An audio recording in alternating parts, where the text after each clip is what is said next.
Podcast, Eleanor van der Reven répond à mes questions. Avant de commencer, je vous précise que Eleanor van der Reven est une autrice de romance qui a publié son livre Croire encore au bonheur aux éditions Soromance. Merci à elle d'avoir bien voulu répondre à mes questions. Je vous mettrai le lien du podcast du livre Croire encore au bonheur dans la barre d'infos. Question numéro 1.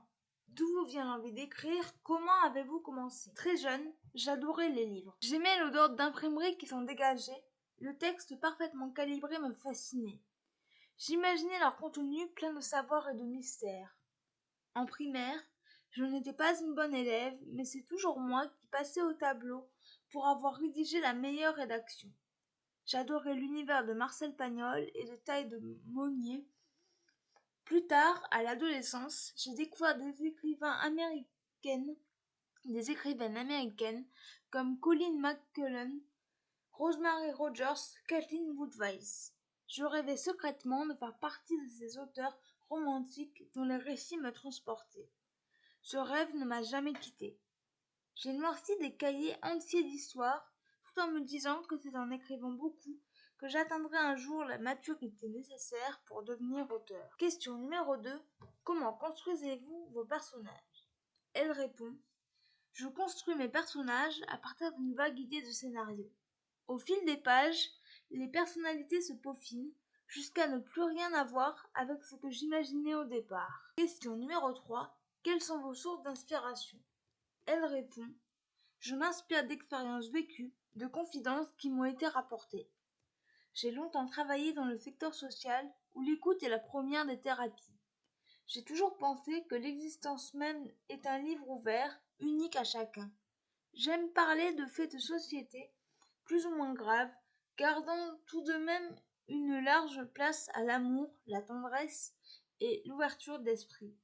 Sans oublier aussi une petite pointe d'humour de temps en temps. Question numéro 4. Votre moment préféré pour écrire? Elle répond: j'aime écrire l'après-midi ou le soir, mais au fond, peu importe. Question numéro 5. Quelle relation entretenez-vous avec vos personnages? Elle répond: je donne toujours un peu de moi dans mes personnages. Nous entretenons un lien particulier au fil des pages. Il m'arrive parfois de me demander comment réagirait l'un ou l'autre lorsque je rencontre un obstacle dans ma vie. Petite confidence. J'ai une tendresse particulière pour Valère Castroza, l'héroïne masculine de Croire encore au bonheur.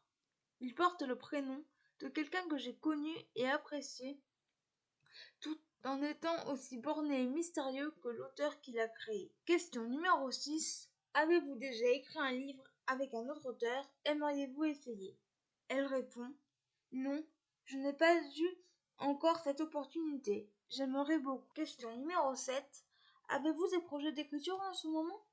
Elle répond: oui. J'ai un manuscrit presque achevé que je peaufine depuis plusieurs mois. Je suis une perfectionniste, je travaille lentement. Question numéro 8. Quel est votre endroit préféré pour écrire? Elle répond: j'aime écrire chez moi, dans mon bureau. C'est mon refuge. Je choisis un morceau de musique qui m'accompagnera en boucle jusqu'à la fin du récit, comme j'utiliserai le même stylo lorsque je prends des notes. Question numéro 9. Quelles sont vos passions?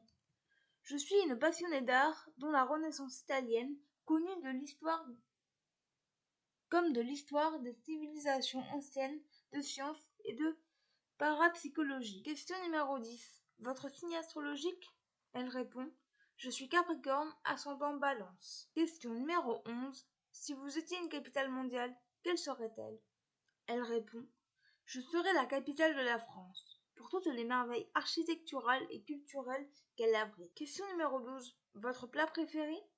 Elle répond: tagliatelle sous un lit de tomates fraîches et pecorino. Question numéro 13. Si vous étiez un animal, lequel seriez-vous? Elle répond: je serais une éléphante. Question numéro 14. Êtes-vous plutôt plat salé ou sucré? Elle répond: les deux. Question numéro 15. Thé ou café? Elle répond: plutôt café. Question numéro 16 et dernière question.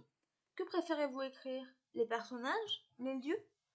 Elle répond: j'aime particulièrement écrire les récits romanesques et passionnés, avec une nette référence pour des personnages atypiques. Quant au lieu, tout dépendra où l'inspiration veut bien m'emmener. Voilà, c'en est tout pour ce podcast. J'espère qu'il vous aura plu. Je remercie encore l'autrice d'avoir bien voulu répondre à mes questions.